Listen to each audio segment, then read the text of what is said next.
اور جنت کی عورتیں اللہ اکبر،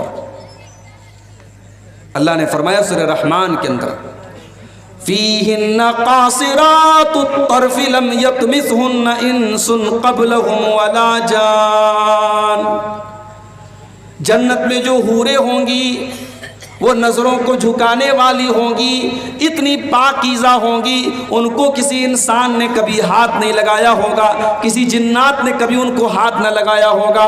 فَبِأَيِّ آلَاءِ رَبِّكُمَا تُكَذِّبَانِ، تو اے میرے بندو، اے جنات اور انسان، تم اپنے رب کی کون کون سی نعمتوں کو جھٹلاؤ گے؟ كَأَنَّهُنَّ الْيَاقُوتُ وَالْمَرْجَانُ، وہ جنت کی عورتیں اتنی سندر ہوں گی، اتنی خوبصورت ہوں گی جیسے سمندر کے اندر سے نکلنے والا سیپ ہوتا ہے، جیسے سمندر کے اندر سے نکلنے والا موتی ہوتا ہے۔ سمندر کے اندر سے جو موتی نکلتا ہے وہ پیور ہوتا ہے، وہ شدھ ہوتا ہے، اصلی ہوتا ہے۔ جنت کی عورتیں بالکل پیور ہوں گی، وہ انٹچڈ ہوں گی، ان کو کسی نے ٹچ بھی نہیں کیا ہوگا۔ ان کی آنکھوں میں حیا ہوگی، وہ بے حیا نہیں ہوں گی، وہ بے شرم نہیں ہوں گی۔ دنیا کی عورتیں ان کا مقابلہ نہیں کر سکتی۔ اللہ کے نبی فرماتے ہیں لو ان امرأة من اہل الجنت اطلعت الى اہل الارض، اگر جنت کی کوئی عورت دنیا کی طرف جھانک لے، صرف وہ دنیا کی طرف جھانک لے، لملأت ما بینہما ریحا، تو زمین و آسمان کے بیچ میں اس کی خوشبو بھر جائے گی۔ صرف وہ جھانک لے، آنا تو بڑی دور کی بات ہے، اگر جنت کی عورت زمین کی طرف جھانک دے تو دنیا اس کی خوشبو سے بھر جائے گی۔ وَلَنَسِيفُهَا عَلَى رَاسِهَا خَيْرٌ مِّنَ الدُّنْيَا وَمَا فِيهَا، اور جنت کی عورتوں کے سر کے اوپر جو دوپٹہ ہوگا، اللہ کے نبی فرماتے ہیں وہ دنیا کی ساری نعمتوں سے بہتر ہوگا۔ پتہ یہ بھی چلا کہ جنت کی عورتیں دوپٹہ پہنتی ہیں، اس کا مطلب یہ ہوا کہ دنیا میں جو عورت دوپٹہ اوڑھتی ہے اور جو پردہ کرتی ہے وہ حقیقت میں جنت میں جانے والی عورت ہے، اس لیے کہ جنتی عورت کی پہچان یہ ہوتی ہے کہ اس کے سر پر دوپٹہ ہوتا ہے۔ دنیا میں آج کٹیہار میں آپ سے پوچھوں صاحب سب سے مہنگی زمین کہاں کی ہے؟ ہمارے اسحاق بھائی نے بتایا مولانا حاجی پور کا ایریا بڑا ترقی یافتہ ایریا ہے، آفیسرز کالونی بڑا پوش ایریا ہے کٹیہار کا، وہاں زمینیں بڑی مہنگی ملتی ہیں۔ دنیا میں ہم قیمتی سے قیمتی علاقہ جو ہوتا ہے اس کی اسی حساب سے ویلو ہوتی ہے۔ ممبئی میں آپ باندرا میں چلے جائیں، اندھیری میں چلے جائیں، شاہ رخ خان کا بنگلہ ہے، امیتابھ بچن کا بنگلہ ہے، بھائی صاحب اربوں میں اس کی ویلو ہے۔ کیوں؟ وہی اتنا بڑا بنگلہ آپ ممبئی کے کسی آؤٹر میں چلے جائیں اس کی وہ ویلو نہیں ہے، جگہ کی ویلو ہوتی ہے۔ جگہ کی ویلو ہوتی ہے کہ ممبئی کے سینٹر میں، ممبئی کے خوبصورت علاقے میں وہ بنگلہ ہے۔ دنیا کے بہترین سے بہترین علاقے جنت کے سامنے بیکار ہیں میرے بھائی۔ اللہ کے نبی فرماتے ہیں جنت میں ایک کوڑا رکھنے کی جگہ، ایک کوڑا کتنا بڑا ہوتا ہے؟ زیادہ سے زیادہ 1 ہاتھ کا ہوتا ہے۔ ہم یہ کہہ سکتے ہیں جنت میں 1 اسکوائر فٹ ایریا، جنت میں 1 اسکوائر فٹ ایریا اللہ کے نبی فرماتے خیر من الدنیا وما فیہا، دنیا کی تمام نعمتوں سے بہتر ہے۔ دنیا میں بہترین سے بہترین علاقے جنت کے 1 اسکوائر فٹ ایریا کا مقابلہ نہیں کر سکتے۔ وہ لوگوں کتنے بڑے نادان ہیں، ہم کٹیہار کے پوش ایریا میں مکان بنانے کے لیے کتنی محنت کرتے ہیں، ہم دنیا میں زمین و جائیداد کے لیے کتنی محنت کرتے ہیں، اور جنت میں جانے کے لیے ہم کوئی محنت نہیں کرتے۔ جنت کے لیے محنت کرو۔ اسی لیے اللہ قرآن میں کہتا ہے وَسَارِعُوا إِلَىٰ مَغْفِرَةٍ مِّن رَّبِّكُمْ وَجَنَّةٍ عَرْضُهَا السَّمَاوَاتُ وَالْأَرْضُ أُعِدَّتْ لِلْمُتَّقِينَ، اے میرے بندو تم آپس میں ایک دوسرے سے آگے نکلنے کی کوشش کرو، تم محنت کرو، تم دوڑ دھوپ کرو اللہ کی جنت کو پانے کے لیے، جس جنت کی چوڑائی زمین و آسمان کے برابر ہے، اور جس جنت کو اللہ تعالیٰ نے متقی لوگوں کے لیے تیار کر کے رکھا ہے۔ دنیا میں عورتوں کے ساتھ بڑے مسائل ہیں صاحب، بہت ساری گندگیاں ان کے ساتھ لگی ہیں، جنت کی عورتیں ہر قسم کی گندگی سے پاک ہیں۔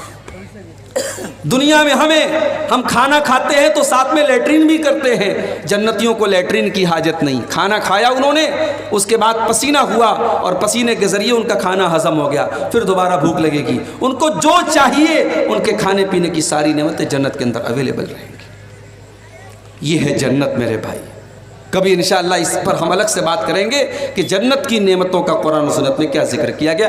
آج کا ہمارا ٹاپک یہ ہے وہ کون سی ایسی چیزیں ہیں جو جنت میں ہمیں لے کر کے جاتی ہیں۔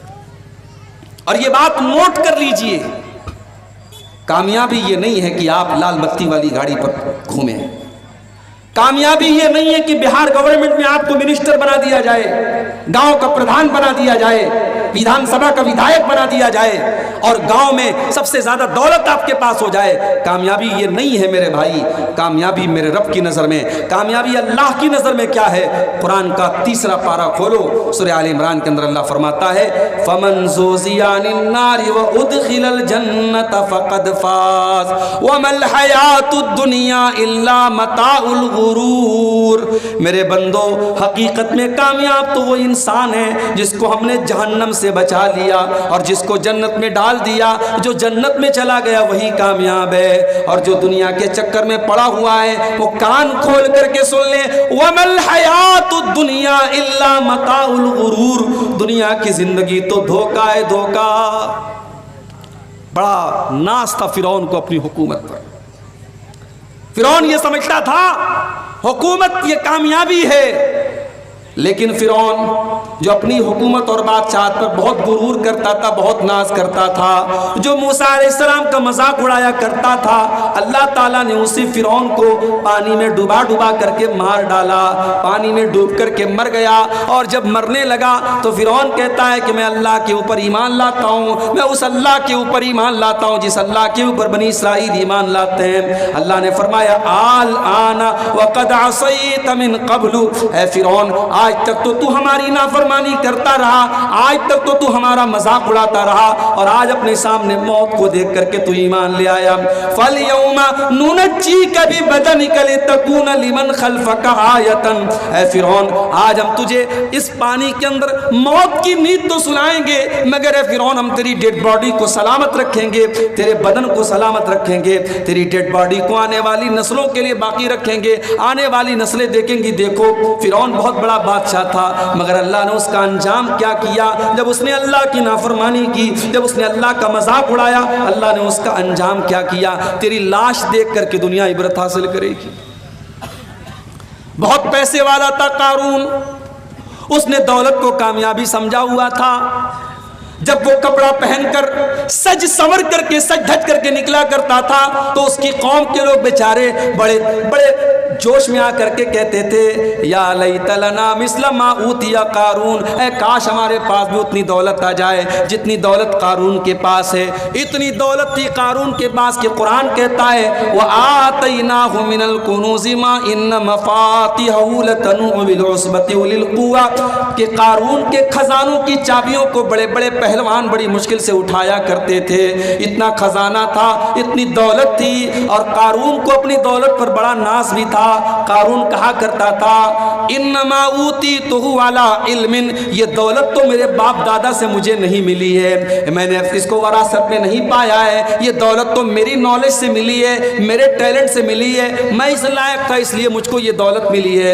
اللہ نے فرمایا ٹھیک ہے اب ہم تجھے مزہ چکھاتے ہیں۔ اللہ فرماتا ہے فخسفنا بہ وبدارہ الارض، ہم نے قارون کو اور قارون کے محل کو، قارون کے خزانے کو زمین کے اندر دھسا دیا، قارون کی ساری دولت بھی قارون کے ساتھ زمین کے اندر دفن ہو گئی۔ اس دنیا کی اوقات کیا ہے میرے بھائی؟ اللہ نے ایک لفظ میں بتا دیا یہ دنیا کیا ہے، وَمَا الْحَيَاةُ الدُّنْيَا إِلَّا مَتَاعُ الْغُرُورِ، یہ دنیا تو دھوکے کا سامان ہے، یہ دنیا دھوکے باز ہے، یہ دنیا بے وفا ہے، اس دنیا نے آج تک کسی کے ساتھ وفا نہیں کی ہے۔ آپ بے ایمانی کریں گے، آپ دوسروں کا حق ماریں گے، کچھ کچھ زمین بنا لیں گے، کچھ جائیداد بنا لیں گے، مگر میرے پیارے ساتھیوں جس دن موت آئے گی، جس دن دل کی دھڑکن بند ہو جائے گی، جس دن سانسوں کی ڈور تھم جائے گی، ساری زمین جائیداد آپ کے بچوں کی ہو جائے گی، آپ کے گھر والوں کی ہو جائے گی، اور آپ کے ہاتھ کیا جائے گا؟ آپ تو خالی ہاتھ آئے تھے اور خالی ہاتھ اللہ کے پاس جائیں گے، 2 گز زمین کے نیچے جائیں گے۔ میرے پیارے ساتھیوں اللہ فرما رہا ہے وَمَا الْحَيَاةُ الدُّنْيَا إِلَّا مَتَاعُ الْغُرُورِ، میرے بندو یہ دنیا تو دھوکے کا سامان ہے۔ ہارون رشید ایک بہت بڑا بادشاہ گزرا ہے عباسی دور کا۔ ایک مرتبہ ہارون رشید نے اپنے دور کے بہت بڑے عالم سے پوچھا کہ مجھے کوئی نصیحت کر دیجیے، تو انہوں نے کہا کہ میں آپ کو کیا نصیحت کروں، میں آپ سے بس 2 سوال کرنا چاہتا ہوں۔ کیا سوال ہے؟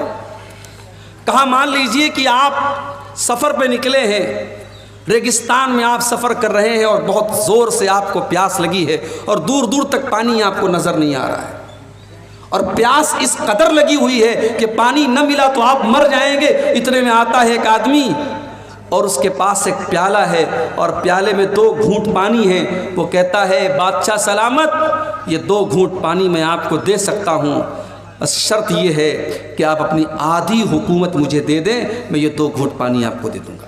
تو بادشاہ سلامت آپ یہ بتائیے کہ آپ کیا کریں گے، اس کو حکومت دے دیں گے یا نہیں دیں گے؟ بادشاہ نے کہا اگر ایسی بات ہے، اگر میری جان خطرے میں آ چکی ہے، میں اس قدر پیاسا ہوں کہ مجھے پانی نہ ملا تو میں مر جاؤں گا، تو جان سے بڑھ کے کیا ہے، میں آدھی حکومت دے کر کے وہ 2 گھونٹ پانی پی کر کے اپنی جان بچا لوں گا۔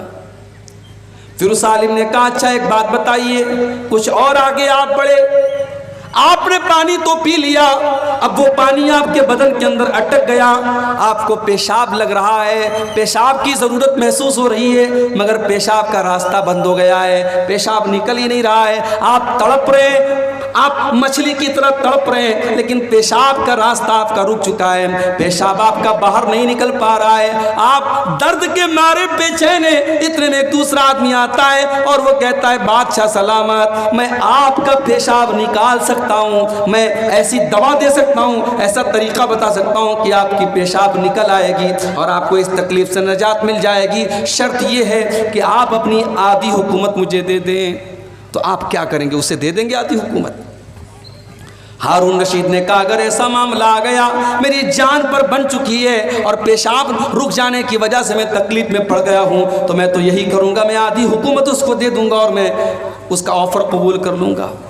کہا ہے بادشاہ سلامت بس جس حکومت کی اوقات یہ ہے کہ پانی کے چند قطرے اور پیشاب کے چند قطروں سے زیادہ آپ کی حکومت کی ویلیو نہیں ہے، اے بادشاہ سلامت اس حکومت پر کبھی ناز نہ کرنا، اس حکومت پر کبھی غرور نہ کرنا، اس حکومت پر کبھی اترانا نہیں، کبھی تکبر نہ کرنا۔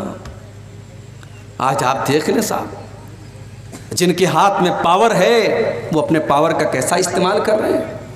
وہ راحت اندوری نے کہا تھا نا، جو آج صاحب مسند ہے کل نہیں ہوں گے، کرایہ دار ہے ذاتی مکان تھوڑی ہے، یہ کرسی اور اقتدار یہ کسی کی میراث نہیں ہے، آج کوئی ہے کل کوئی ہوگا۔ انسان کو اپنے پاور اور کرسی کا کبھی ناجائز فائدہ نہیں اٹھانا چاہیے میرے بھائی۔ تو اللہ نے فرمایا کہ کامیابی تو یہ ہے کہ تمہیں جنت مل جائے اور تم جہنم سے بچا لیے جاؤ، اور دنیا کو کامیابی سمجھنے والوں کان کھول کر کے سن لو، وَمَا الْحَيَاةُ الدُّنْيَا إِلَّا مَتَاعُ الْغُرُورِ، دنیا کی زندگی تو دھوکے کا سامان ہے۔ اب آئیے ہم قرآن و سنت کی روشنی میں کچھ ایسی چیزوں کو دیکھتے ہیں جن کو اللہ کے نبی نے بتایا ہے کہ ہاں یہ چیزیں جنت میں لے کے جانے والی ہیں، مگر میں بڑے ادب سے کہنا چاہتا ہوں میرے بھائیوں، آپ رات کے 2:30 اور 3 بجے تقریر سن رہے ہیں، یہ ٹائم ایسا ہے، یہ اللہ کی قبولیت کا ٹائم ہے میرے بھائیوں۔ اس دعا کے ساتھ آپ یہ تقریر سنیں کہ میں جو باتیں بیان کروں گا، جو اعمال بیان کروں گا جنت میں لے کے جانے والے، رب العالمین کہنے والے کو اور سننے والوں کو سب کو عمل کی توفیق عطا فرمائے۔ ہم صرف کہیں نہ اور ہم صرف سنیں نہ، بلکہ ہم اس پر عمل بھی کریں، اللہ ہم کو اس کی توفیق دے۔ تو آئیے ہم شروع کرتے ہیں۔ سب سے پہلی چیز جو جنت میں لے کر کے جائے گی، جس کے بغیر جنت میں آپ جا ہی نہیں سکتے، وہ کیا ہے؟ وہ توحید ہے۔ جب تک آپ توحید پر نہیں آ جائیں گے، ایک اللہ کی عبادت آپ نہیں کریں گے، ایک اللہ کے آگے آپ کا سر نہیں جھکے گا، اور ایک اللہ کی توحید کا اقرار آپ نہیں کریں گے، تب تک آپ جنت میں نہیں جا سکتے۔ اللہ کے نبی فرماتے ہیں من شہید اللہ الہ الا اللہ خالصا من قلبہ دخل الجنہ، جو دل کی گہرائی سے لا الہ الا اللہ کا اقرار کرے گا، جو دل سے لا الہ الا اللہ پڑھے گا، جو دل سے کلمہ توحید کا اقرار کرے گا، جو دل سے ہر طریقے کے شرک کو مٹا دے گا، دخل الجنہ، ایسا انسان جنت میں داخل ہوگا۔ مگر آپ کیا بولیں گے؟ ہمارے اور آپ کے بیچ میں ایسے لوگ بیٹھے ہیں جو نماز میں آتے تو کہتے ایاک نعبد و ایاک نستعین، اے اللہ ہم تیری ہی عبادت کرتے ہیں اور تجھ ہی سے مدد مانگتے ہیں، اور نماز کے باہر کشتی لڑنے جاتے ہیں پہلوان کے سامنے تو کہتے یا علی مشکل کشا، علی کو مشکل کشا بنا دیا۔ اولاد چاہیے تو کسی بابا کے مزار پہ جا کے اولاد کا سوال کرتے ہیں، دولت چاہیے تو کسی کو غریب نواز کا لقب دے دیتے ہیں، مدد چاہیے تو کسی کو غوث اعظم کا لقب دے دیتے ہیں، کسی کو داتا بنا لیتے ہیں، کسی کو گنج بخش بنا لیتے ہیں۔ جو مقام اللہ کا ہے، جو درجہ اللہ کا ہے، وہ غیر اللہ کو دے دیتے ہیں۔ اور اگر آپ کو یقین نہ آتا ہو، ہمارے یوپی میں بہت ساری مثالیں آپ کو مل جائیں گی۔ بریلی میں پاگل خانہ بھی مشہور ہے اور بریلی میں ایک درگاہ بھی ہے، آپ جائیں اور دیکھیں، اپنی نظروں سے اپنی آنکھوں سے دیکھیں کہ وہاں کیا ہو رہا ہے میرے بھائی۔ اجمیر چلے جائیں، آپ دلی میں نظام الدین کی درگاہ پہ چلے جائیں، کرے غیر گر بت کی پوجا تو کافر، کواکب میں مانے کرشمہ تو کافر، جھکے آگ پر پہرے سجدہ تو کافر، جو ٹھہرائے بیٹا خدا کا تو کافر، مگر مومنوں پر کشادہ ہے راہیں، پرستش کرے شوق سے جس کی چاہیں، نبی کو جو چاہیں خدا کر دکھائیں، اماموں کا رتبہ نبی سے بڑھائیں، مزاروں پہ جا جا کے نظریں چڑھائیں، شہیدوں سے جا جا کے مانگے دعائیں، نہ توحید میں کچھ فرق اس سے آوے، نہ اسلام بگڑے نہ ایمان جاوے۔ یہ مولانا حالی کا شعر ہے، انہوں نے آج سے 100 سال پہلے کہا تھا۔ 2023 آ گیا، ہم چاند پر پہنچ گئے، مگر مسلمانوں کی سوسائٹی اور سماج میں آج بھی یہ تمام چیزیں ہو رہی ہیں میرے بھائیوں۔ جب ہم شرک کریں گے، جب اللہ کی توحید کے ساتھ غداری کریں گے، جب ہم غیر اللہ کے نام پہ بکرے ذبح کریں گے، غیر اللہ کے نام پہ مرغے ذبح کریں گے، جب اپنے بچوں کو لال کالے پیلے تعویذ پہنائیں گے، جب ہماری توحید گڑبڑ ہوگی تو اللہ کی مدد کہاں سے آئے گی؟ اللہ کے نبی کہہ رہے ہیں جو توحید پر رہے گا جنت اس کو ملے گی۔ اور ایک بات اور نوٹ کر لیجئے، صرف توحید پر رہنا کافی نہیں ہے، آخری دم تک توحید پر رہنا یہ ضروری ہے۔ ساری زندگی انسان توحید پر رہا، مرنے کے پہلے اس نے شرک کر لیا اور بغیر توبہ کیے اس کا انتقال ہو گیا، اب اللہ تبارک و تعالیٰ کیا اس کی ساری زندگی بھر کی نیکیاں تو برباد ہو جائیں گی۔ اس لیے کہ اللہ قرآن میں کہتا ہے وَلَا تَمُوتُنَّ إِلَّا وَأَنْتُمْ مُسْلِمُونَ، اے مسلمانوں کان کھول کر کے سن لو، تمہیں موت آئے تو ایمان کی حالت میں آئے، تمہیں موت آئے تو توحید کی حالت میں آئے، مرتے دم تک تمہیں توحید کی حفاظت کرنا ہے، ایمان پر خاتمہ ہونا ضروری ہے۔ اگر ایمان پر خاتمہ نہ ہوا، اگر شرک کے اوپر تمہارا خاتمہ ہوا تو تم برباد ہو جاؤ گے۔ آپ دیکھ لیں، ابو طالب کا نام سنا ہے آپ نے؟ بولو بھائی، سن رہے ہو یا سو گئے؟ ابو طالب کون تھے؟ نبی کے چچا تھے، نبی کو پالا تھا، نبی کا ڈیفنس کرتے تھے، نبی سے محبت کرتے تھے، سب تھا، ایمان نہیں لائے تھے۔ ابو طالب کا آخری ٹائم آیا، اللہ کے پیارے نبی اپنے چچا کے پاس جاتے ہیں، بخاری کے الفاظ ہیں اور کہتے ہیں یا عمی قل لا الہ الا اللہ، اے چچا جان آپ کلمہ پڑھ لیجئے، آپ لا الہ الا اللہ پڑھ لیجئے، اے چچا جان میں گارنٹی دے رہا ہوں اگر آپ یہ کلمہ پڑھ کر کے دنیا سے جائیں گے، اے چچا میں اللہ تعالیٰ کے یہاں اس کلمے کے ذریعے آپ کے لیے بحث کروں گا۔ میرے چچا نے کلمہ پڑھا تھا، اے اللہ تو میرے چچا کو جنت میں ڈال دے، اے چچا بس آپ کلمہ پڑھ دیجئے۔ اللہ کے نبی اپنے چچا کو کلمہ پڑھنے کے لیے پریشر ڈال رہے ہیں، آپ ان کے اوپر دباؤ ڈال رہے ہیں، اور وہیں پر ابو لہب بھی بیٹھا تھا، وہیں پر عبداللہ ابن امیہ بھی بیٹھا تھا، یہ دونوں گرو گھنٹال بھی بیٹھے تھے۔ ان دونوں نے کہا خبردار ابو طالب، اپنے باپ دادا کا طریقہ مت چھوڑنا، بڑا مشکل کام ہے۔ ابھی میرا پروگرام تھا اسی بہار میں، ایک جگہ پڑتی ہے جہان آباد، جہان آباد کے آگے گاؤں ہے، گاؤں کا نام ہے ڈبری، بڑا پچھڑا ہوا علاقہ ہے۔ پچھلے جمعہ کو میرا پروگرام تھا، گیا میں وہاں بیچارے 2-4 لڑکے اہل حدیث ہوئے۔ آپ کے علاقے میں 100% لوگ اہل حدیث ہیں، آپ اللہ کا شکر ادا کریں، ورنہ اسی ہندوستان میں نہیں، اسی بہار میں کتنے ایسے گاؤں ہیں میرے بھائی جہاں 2 آدمی 4 آدمی اہل حدیث ہیں بیچارے، وہ اگر کہیں سینے پر ہاتھ باندھے تو ان کو مارا جاتا ہے، کسی مسجد میں جا کر کے وہ آمین زور سے بولتے ان کو نکال دیا جاتا ہے، وہ بیچارے مجبور ہیں، ان کے بچے اپنے باپ کے اہل حدیث ہونے کے باوجود اور قرآن و حدیث پر چلنے والا ہونے کے باوجود ان کے بچے ماحول نہ ملنے کی وجہ سے اور سماج نہ ملنے کی وجہ سے بچے دوسرے راستے پر چلے جاتے ہیں۔ میرے بھائیوں، آپ کی برادری شیرشاہ آبادی برادری میں آج الحمدللہ اگر 100% آپ قرآن و حدیث پر چلنے والے ہیں تو بہت بڑی نعمت ہے، اس نعمت پر آپ اللہ کا جتنا شکر ادا کریں کم ہے۔ وہ گاؤں، وہاں 2-4 لوگ بیچارے اہل حدیث ہوئے اور باقی لوگ سب وہی پرانے باپ دادا کے ڈھرے پہ چلے آئے۔ محرم پر تعزیہ نکل رہا ہے، ربیع الاول میں جلوس نکل رہا ہے، مزاروں پر سجدہ بھی ہو رہا ہے، جہالت پھیلی ہوئی ہے۔ میں نے وہاں تقریر کی، تقریر کے بعد جب جانے لگا تو ایک آدمی آیا، بولا مولانا آپ کی بات بالکل صحیح ہے، آپ کی بات ساری باتیں بالکل صحیح ہیں، مگر ہم نے باپ دادا کو جو کرتے ہوئے دیکھا ہے اسے چھوڑنا بہت مشکل کام ہے۔ باپ دادا جو کرتے چلے آئے اس کام کو چھوڑنا آسان کام نہیں ہے میرے بھائیوں، اس کے لیے بڑی ہمت کی ضرورت ہے۔ اللہ کے نبی اپنے چچا کو سمجھا رہے ہیں اور ادھر سے وہ دونوں پریشر ڈال رہے ہیں کہ ابو طالب اپنے باپ دادا کا طریقہ مت چھوڑنا۔ بخاری کے الفاظ ہیں، ابو طالب کا انتقال ہو گیا، ابو طالب کو موت آ گئی اور آخری ٹائم ابو طالب کی زبان پر یہی لفظ تھا، علی ملت عبد المطلب، میں اپنے باپ عبد المطلب کے مذہب پر دنیا سے جا رہا ہوں۔ ابو طالب کلمہ نہیں پڑھ پائے، ابو طالب توحید کو قبول نہیں کر پائے، نتیجہ کیا نکلا؟ اللہ کے نبی فرماتے ہیں میرے چچا ابو طالب کو بھی جہنم میں ڈالا جائے گا۔